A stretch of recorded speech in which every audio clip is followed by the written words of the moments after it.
మన VVIT university, absolute discipline, absolute education.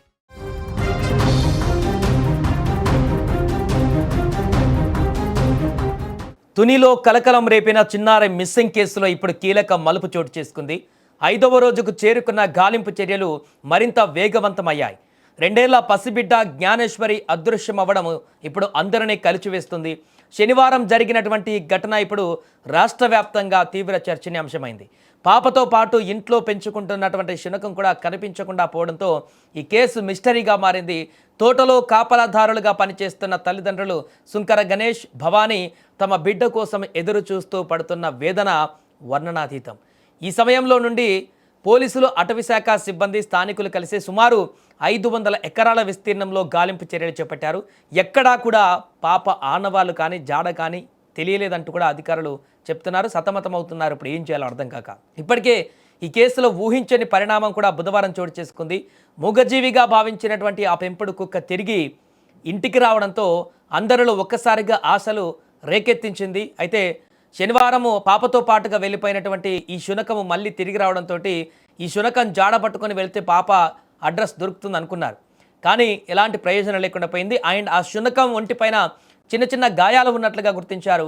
ఇంట్లోకి రాగానే పాప తల్లి చున్నీని నోటితో లాగుతూ కొండవైపు పరుగులు తీస్తూ అది చూపిస్తున్న సంజ్ఞలు అందరినీ ఆశ్చర్యాన్ని కలిగిస్తున్నాయి. ఆ మూగజీవి చిన్నారి ఆచూకీకి దారి చూపుతోందని పోలీసులు బలంగా నమ్ముతున్నారు. దాని ప్రవర్తనలోని ఆరాటం, వేగం పాపను వెతికేందుకు గాలింపు బృందాలకు దిశానిర్దేశం చేస్తున్నాయి.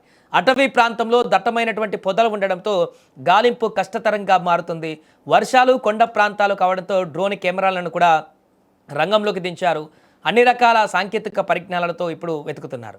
పాపను ఎవరైనా అపహరించారా అనేటువంటి కోణంలో కూడా ఇప్పుడు దర్యాప్తు చేస్తున్నారు. లేక అక్కడ అడవి పందులు కానీ ఇతర క్రూర మృగాల సంచారం కూడా ఎక్కువ ఉండడంతో ఆ ప్రాంతంలో కొంత భయాందోళన కూడా నెలకొంది.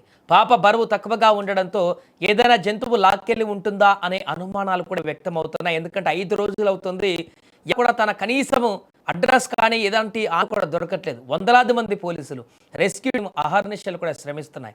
ఆ క్షేమంగా తిరిగి రావాలని గ్రామస్తులు కోరుకుంటున్నారు. పోలీసుల బృందాలు ఆ కుక్కను ఆధారం చేసుకొని కొండపైకి దూసుకు వెళ్తున్నారు. అయితే ఏ క్షణమైనా ఒక మంచి వార్త వినాలని అందరూ వేచి చూస్తున్నారు.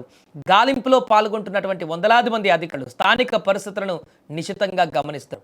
ఆ కుక్క ఇచ్చేటువంటి సంకేతాలే ఇప్పుడు మారాయి. ఆ చిన్నారి కోసం జరుగుతున్న ఈ పోరు నిరంతరం కొనసాగుతుంది. త్వరలోనే పాప దొరుకుతుందని అధికారులు ధీమా వ్యక్తం చేస్తున్నారు. ఇక తల్లిదండ్రుల రోదనలు చూస్తుంటే గుండె తరుక్కుపోతుంది. ఎంతో అమాయకమైన ఆ పాప సురక్షితంగా బయటపడాలని అందరి ప్రార్థనలు ఆ దేవుడి వైపు పయనిస్తున్నాయి. తుని ఘటనలో అసలు ఏం జరుగుతుందో తెలియక స్థానికులు కూడా అక్కడ తీవ్ర ఆందోళనకు గురవుతున్నారు. పోలీసులతో పాటు అక్కడ ఉన్నటువంటి స్థానికులందరూ కూడా, గ్రామస్తులందరూ కూడా ఇతర ప్రాంతాల నుంచి వచ్చి కూడా ఒక తోటలో వెతికేటువంటి ప్రయత్నాన్ని కొనసాగిస్తున్నారు. సో ఇప్పటికే దొరికినటువంటి అనేక ఆధారాల చేత పాప ఎక్కడికి వెళ్ళుంటుంది అనేటువంటి కోణంలో కూడా దర్యాప్తు చేస్తున్నారు. పూర్తిగా ఈ అంశము పెద్ద చర్చనీయాంశంగా మారింది. 5 రోజులు అవుతుంది. ఆ పాప కనీసం 5 రోజుల నుంచి అంటే ఎవరైనా కిడ్నాప్ చేశారా, లేకుంటే అక్కడే ఎక్కడైనా తోటలలో ఇరుక్కుపోయిందా, ఇరుక్కుపోతే 5 రోజుల నుంచి తనకు తిండి తిప్పలు లేకుండా పాప ఎలా ఉంది, అక్కడ కనీసం అరుపులు కూడా, సౌండ్స్ కూడా వినపడినటువంటి పరిస్థితి ఉందంటే ఏదైనా జరగరానిది ఏమైనా జరిగిందా అనేటువంటి ఒక భయాందోళన కూడా కలుగుతుంది. ఏదేమైనా 2 ఏళ్ల పాప కోసం జరుగుతున్నటువంటి గాలింపు ఇంకా ఉత్కంఠగా భరితంగా మారింది. ఎలాంటి ఆధారాలు లభించకపోవడంతో పాప ఎక్కడ ఉందో తెలియక క్షణక్షణ టెన్షన్గా మారింది అక్కడి వాతావరణం.